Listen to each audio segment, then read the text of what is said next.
Hi, I'm Jeremy Kirk with Intel 471, and welcome to Studio 471, which is our regular video interview series on cybersecurity and cyber threat intelligence. The discussions and products in underground markets and forums can give clues to how cybercriminals are exploiting and profiting from systems. But these markets can be quite sprawling, and extracting useful data can be difficult. With me today is Michele Campobasso, who's a cybercrime researcher at Eindhoven University of Technology. He's written an entire thesis around these problems and is here today to have a discussion about it. Thank you very much for joining me, Michele. Thanks for having me, Jeremy. So I think a good point to start with this conversation is to talk about what we in CTI call cybercrime as a service. What does this refer to, and what gave rise to it? Sure. With cybercrime as a service, we refer to a paradigm where attackers get access to a service on a subscription basis rather than to the underlying product. And there are a few reasons that contribute to the rise of the cybercrime as a service economy. So, for a seller, selling a product comes with the risk of losing intellectual property. So, for example, a customer could repackage and resell the malware the seller worked so hard for a fraction of the price, thus limiting their revenue. So instead of doing a one-time sale of the complete source code of the malware, the seller can offer cheap subscriptions of variable duration, thus accessing to a larger pool of customers with less spending capacity. And as an effect, cybercrime as a service gained momentum because it significantly lowered the barrier to wannabe criminals, giving them access to mature offensive capabilities as a fraction of their actual cost, and enabling them to perform offensive operations. And finally, some are just byproducts of other attacks. Thanks to the scale economy in that sector too, new products emerged. So for example, you could build a botnet from systems that you already breached into for other reasons, thus maximizing the return on the investment for that compromised system. And I think people may not quite understand sort of how organized these marketplaces are. Can you sort of describe how these markets and forums are? How do they organize their products then for visitors and potential buyers? Yeah. So basically, those marketplaces oftentimes are organized in underground forums, and they are literally your not bulletin, but like a forum platform where you have like banter sections. You have most likely a section where you can introduce yourself. But the most important part is the marketplace section, where there is the chance to sellers to advertise their products, buyers to ask for some, and interact with the sellers in there. And maybe more importantly, many of those marketplaces also host a dispute resolution system where buyers and sellers can try to find an agreement when they are in disagreement about something that they try to buy or sell, and the market administrators acting as moderators in the conversation. So it's actually literally a forum, and some of the conversations, especially in the last sections, are quite fun to read, frankly. And that's interesting, right? Because they've built their own trust mechanisms just as you would in other online marketplaces too, right? There's like Yeah. reviews, there's like escrow, because a lot of these people are criminals, right? But they still Yeah, need to trust each other, right? indeed. That's a very important topic because differently from traditional crime, where contract enforcement is achieved by the use of force, in this ecosystem, you are facing just a moniker of someone that wants to sell you something. You may decide that you want to buy that something, but eventually you're left with nothing in your hands. So you want to buy some credit cards that are allegedly have, I don't know, $1,000 in them. You buy those credit cards, but when you get them, they're most likely expired or they don't have the set amounts of money. So it's tricky. It's tricky in here. Yeah. Yeah. And so, as I said in the opening there, that observing these markets, you can really see what's hot, what's not, what are the things that are sort of in demand. Yeah. From an observational standpoint, which is what you studied, what are some of the challenges around looking at these forums, intelligence collection, I guess, obstacles?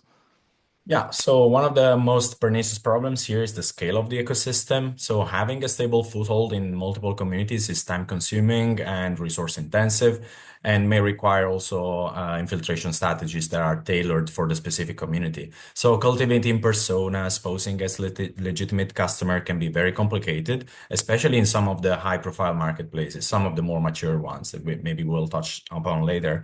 So making new account with a fantasy name on some of those communities will almost certainly lead to a rejection. And especially this happens in the Russian ecosystem, where communities are more mature and rely on relation between different marketplaces. So you're often required to refer to your profile in affiliated communities to prove your identity and your intentions. So if you are a practitioner, you want to get a foothold in those forums. The first step you have to do is to gain reputation on more open marketplaces. You have to build a little bit of a reputation there.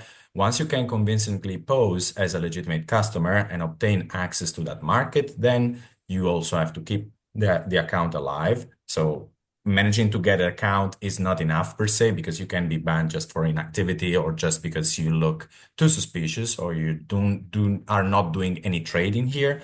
Um, but now you are in the marketplace, okay? So once you manage to be in the marketplace, you want to extract some of the actionable CTI to defend your customers. So the more accounts you manage, the more coverage you have, but the more work you have to do on a daily basis to keep your accounts alive. And this is just unsustainable. I can tell that from the experience that I had during my research. It's really unsustainable. Therefore, we need crawlers. And but alas, market administrators know that law enforcement, industry, researchers use crawlers, so they ban them. But although it's not easy to do, it is possible to crawl those communities. There are a number of challenges that you have to take in account when you try to scrape those markets. Yeah, and you, as part of your PhD, you designed a crawler, threat crawl, to overcome some of those issues. Tell me about what you designed and then how it, I guess, overcomes those issues. Yeah. So the idea was that we wanted to make a crawler that doesn't look like a crawler. And to do that, we achieved that by creating a human behavior model and we embedded it into the crawler. Very simply put, we modeled a human that may have needs dictated by being a living being. So taking breaks, some of them are just random, some of them are longer, maybe they are around the time of usual meals, and all the while not following any strict schedule, being quite random. So the crawler has the freedom to take breaks every now and then. Another aspect that we model is that the crawler won't work the same way every time. So during the week, a person, usually even a cybercriminal, may have a daily job routine. So weekends might be more free. Some weekends just are not available for doing any interesting activity in the community. Um, Finally, maybe those may sound a bit obvious, but we throttle traffic Yep. because differently from computers, which are efficient in extracting information, we as humans are not. We take time to read things. We need to decide what we want to look at, to click, to open, and we do that with multiple patterns of navigation that we took also in account. And a little bit on the technical side of things, yet another not so obvious thing, but we saw from at least from research it was not, that is that crawlers, humans use browsers to navigate the internet and not command line tools. And this actually generates different HTTP traffic patterns. Um, and this could be an easy red flag to detect from market operators of a crawler activity. So kind of Uh, low and so slow in a way. yeah. So also, apart from the human modeling aspect, we want also to thread scroll to be useful for CTI researchers. So to accelerate the development of a crawler on a new forum, ThreadCrawl also offers the operators a guided procedure to learn how to navigate a new forum, thus recognizing what are the parts of a web page within the forum to navigate, what are the things to click, what are the things to save. and overall how to interact and save information from the market. The software is open source and is directly linked in the threat scroll paper that I wrote.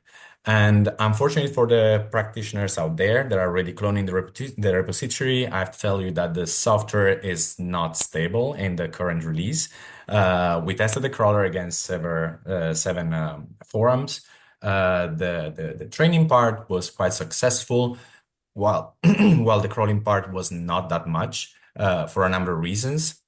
And as it stands right now, we know that some of the capabilities of it, like bypassing captchas from Cloudflare, is no longer working. Hmm. But yeah, it needs a little bit more development in right now to employ it in production. Sure, absolutely, as any new software would. I'm gonna link to Michele's paper as well, so you can see that in the show notes. I want to talk a little bit about Genesis Market because this was a really significant underground market that was quite popular, selling packages, selling bots, basically packages of kind of like compromised machines. It was disrupted in May 2023 by law enforcement.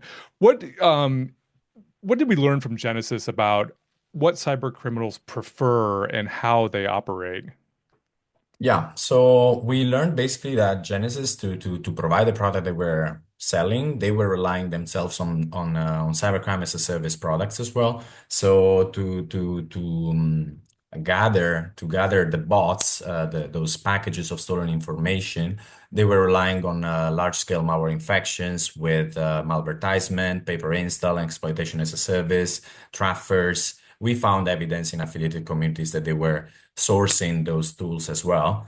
But then looking at on what they were supplying, looking at the distribution of the product, we learned that Genesis was a worldwide threat, targeting predominantly first world countries, and they were excluding also CIS countries, which is quite common in Russian cybercrime. When we were looking at supply and demand, also we noticed that the supply from North America and Oceania were almost completely absorbed, despite EU being very abundant as a supply.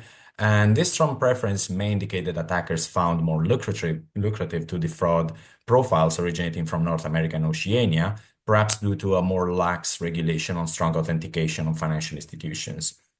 Furthermore, we learned that attackers preferred fresh profiles harvested within few days. And as a matter of fact, attackers know that credentials may be reset after a malware detection, lowering their chances of successful exploitation. So, from a defendant point of view, this teaches us that being in the underground, like some credentials of your internal systems being out there, doesn't necessarily translate into a threat. In Mm. this case, we noticed that profiles advertised from more than a few days were very unlikely to be sold, and threat will never materialize in that case. So, therefore, monitoring market activity can teach us how the attackers think, and this can help also to prioritize a little bit intervention in case of increased risk. So it's fresh credentials, right? A certain Yeah. level of threat actors want them freshly harvested, I guess. Yeah, because if you think Genesis was working on some sort of a subscription-based model. When you were buying a bot, when you were buying that, you were buying the subscription to an infected system that was going to send you updated credentials, updated cookies over time. If the malware is detected, the subscription doesn't work anymore because you're not anymore connected to the victim, and therefore credentials are more likely to be reset over time, or cookies are going to expire. Yeah, interesting. Let's talk about just sorting out high quality markets from like its lower quality markets from a CTI collection perspective. Your dissertation discusses issues that are typical of like you call it markets for lemons. What does that mean, and what are some of the traits of sophisticated markets? Yeah, that is a definition that an economy researcher called Akerlof in the 70s came up with. Lemons are the bad cars that you can buy from the second-hand car market. So market for lemons are basically markets that suffer information asymmetry, which means that basically sellers have more information about the product they're selling, and buyers have no means to tell what is the product that they actually need. Okay. So let's make this interactive with a practical example. So, Jeremy, you want to buy a second-hand car. You find two cars from brand X, model A, same year, from two sellers. Seller A says that their car has 50,000 kilometers, has been checked last month, all fluids have been changed, and price is $10,000. Seller B says that their car has 80,000 kilometers, has a small defect to the clutch, which needs to be changed shortly, and last check was done 1 year ago. The price is 100,000, sorry, $11,000. So which one would you buy? Oh, that's tough. I'll go with I'm going to go with the I'm going to trust Yeah, the seller. I don't know. Maybe I yeah, shouldn't. no. I mean, it has less kilometers. It has been serviced and everything. Why shouldn't you? So you purchase that car. However, after a few hundred kilometers, what happens is that brakes and tires are worn, the engine overheats easily. So when you go to your trusted mechanic, it says that actually the car actually has 120,000 kilometers and you need to Oh, pay and repair the car. That's quite horrible. So next time, I'm not sure if you will buy again a second-hand car, would you? no, Probably no. not. Yeah. So consider that problem happening on a systematically, So you buy something and it turns out not to be what you wanted to buy, okay?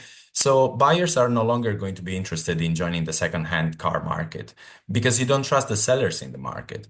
And to compete with sellers, what adds insult to injury, to compete with these dishonest sellers, the honest sellers will have to lower their prices by reducing then their margin that they're going to make on top of that, and then will eventually leave the market because it's going to be unsustainable for them to be there.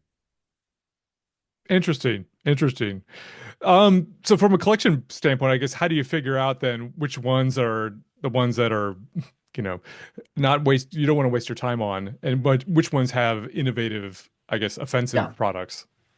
Yeah, so to connect back, the thing is that we have to see those markets that manage to address and mitigate those problems of quality uncertainty.